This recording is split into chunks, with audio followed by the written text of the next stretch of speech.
Right, life can turn upside down in a matter of seconds. It's what happened this morning to a woman in KCK as she watched a thief take off in her car with two kids inside. Amy Holly is live with how this frightening scenario unfolded.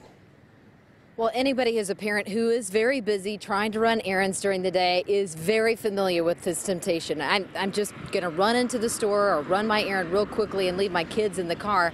It is what tempted a woman here at 18th and Parallel in Kansas City, Kansas today, and she decided she was going to get gas, run into the store real quickly, leave her kids in the car. It did not save her any time at all. Instead, that decision made time flash before her eyes.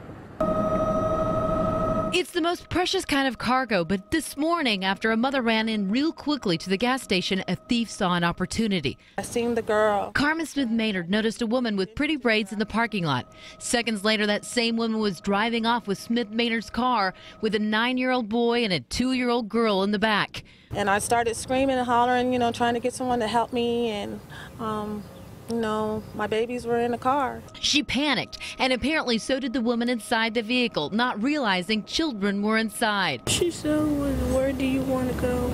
And I said, "I want to go back home with my mom." Police say she drove just 6 blocks away and then dropped the children off at the curb across the street from a construction site.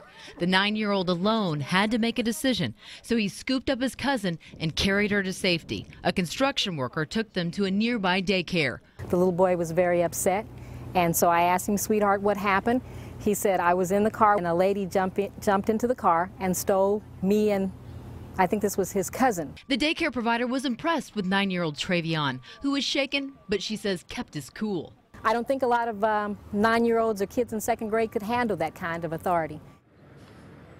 Now, Kansas City, Kansas police tell us they do have a person of interest in custody. They are questioning her at this hour. No word on charges or her identity, but charges could come down, authorities tell us, on the mother once they do their investigation. There's no city ordinance that makes it a crime to keep kids in a running car if you do that, but there are state charges of child endangerment, and she could face those once the investigation ends.